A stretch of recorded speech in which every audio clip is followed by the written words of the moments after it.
Welcome to another edition of Swim Easy Speed. Today we're going to look at a submission on Reddit on the swimming forum. And, this guy put in some pretty good video.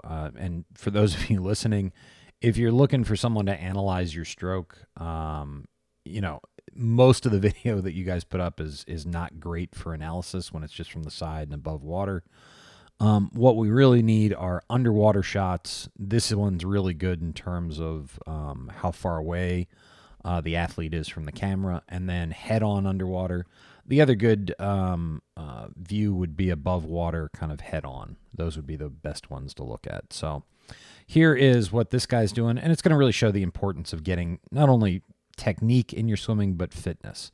So when we look here, he looks pretty good. I mean, head position.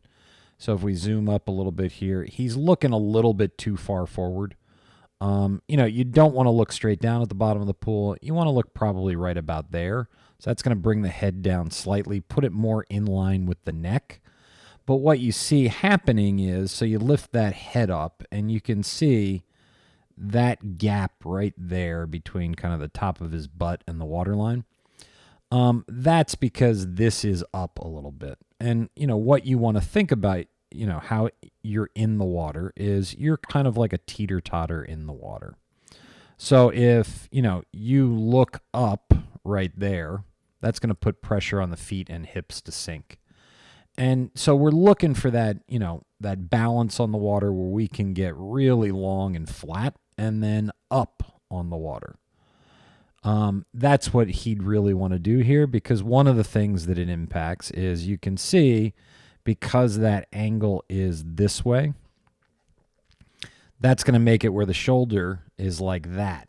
So then he's more likely to just press down right here, which again is going to perpetuate that head and shoulders kind of coming up and more pressure on the feet and hips to sink. As opposed to if all of this was up, it's going to be much easier then to get that shoulder and that arm in that high elbow catch position. To really start the stroke off right, set the catch, and then pull and generate that propulsion from the very beginning. So you can see right here, he's just pressing down.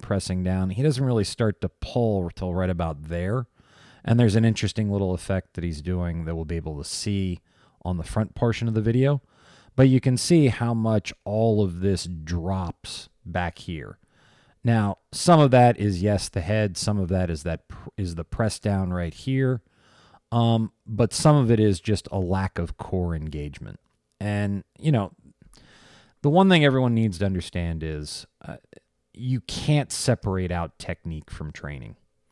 That your technique is only going to be as good as the fitness that supports it. And ultimately what we're trying to do is get it to the point where all of these muscle groups are working really, really well together. There's handoff from one muscle group to the next as you move through the movement. Because remember, it's a movement skill. It's a 100% neural activity. It's all seated in the brain. And it's how coordinated the brain is up and down that chain, which is where the real efficiency, power, stability in the water comes from. It's that brain being able to deal with it. And you can do drill work till you're blue in the face. But if you don't swim hard and fast under a lot of stress, while you're doing all of this, while trying to hold the best possible technique, you aren't going to build the fitness you need to support that movement, that specific movement, which is hopefully the more efficient one. So that would be some of the big stuff from the side. So, it would be getting more core engagement, and then trying to work on getting a high elbow catch. You really can't see from this angle if he's crossing over or not. It looks like he might be rotating a little bit too much because it looks like, both goggles are coming out of the water here. And it looks like he's really rotating onto his side to get the breath. That would be one thing that he'd probably want to work on, just making sure that he doesn't rotate as much. But you can see there doesn't look like there's a ton of connection between his legs and his core and the rest of his stroke, which is, we want a full body connected, coordinated movement. Okay, so here was what I wanted you guys to see. So you can see the difference between the left and the right.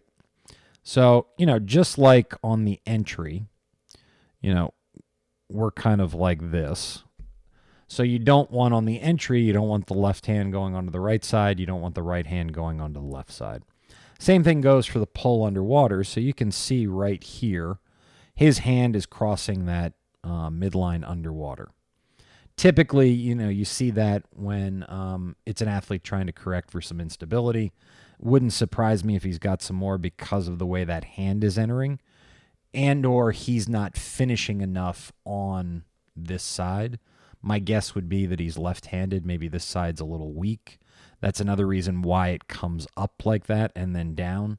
He's trying to take some pressure off the stroke right there. So, because typically these angles right here, you want them to be somewhere between about 100 to 110 degrees. So this is going to be open a little bit more. One of the ways that you can, a really good cue to make sure that you're not crossing over that midline is if he kept his hands always pointed, the fingertips always pointed down to the bottom of the pool. That would be, he wouldn't be able to cross that midline without really knowing it. So then if we look at this next stroke, this one looks a little bit better. So here's the angle on this one. So we're about 120. Ideally, what we'd want to get to would be something like, probably about like this. Somewhere in here. So then, he'd have kind of the hand in line with the shoulder. Right about there. That's where all the leverage is going to be. So it's going to be actually somewhere between there and there. So the most amount of leverage is going to exist kind of in that slot right there. A little bit wider out. You're going to have less leverage. You're going to be putting a lot of pressure on the top portion of the shoulder. You're going to take the lat out of the equation. Go forward a little bit more. Yeah, it looks like he's really kind of rotating a little bit too much. You can see how he falls down in the water a little bit right there, and that's just because he's so much on his side. All right, so here. The other thing you want to think about is, the catch or setting that catch is the most, important part of the stroke. So that would be right here. So you can see midline for him now is right here. The hand is way, way, way far afield from midline. He does a pretty good job. You can see right there. Because we're still kind of a little bit cockeyed. But if he could get a little bit more stability in the water, it would definitely help out. So some of the stuff that he could do to help all this out would be swim with drag socks. That tension from the drag socks, that drag from the back, is going to really force kind of a lot of core engagement up and down the spine. And then it's going to force a high elbow catch in the front of the stroke and build a lot of fitness at the same time. The other thing that he can do, and here's actually, we've done it at the pro camp whenever since I've been using drag socks a lot. So you can see it really just forces that high elbow catch, gives you a feel for how it should be. And that's what we want. The other way we can do it is if you swim with a stretch cord. The stretch cord's going to do something similar to the drag socks, just hyped up a little bit, almost kind of like on steroids. And you're going to build a lot of fitness and a lot of feel for a high elbow catch. The other thing we can do is kick with a brick. The brick is a weighted kickboard. It's going to force a lot of core engagement again while you're recruiting neuromuscularly another muscle group, which is what we want to do. We want to get that brain accustomed to making those connections and all of those muscle groups working together fluidly.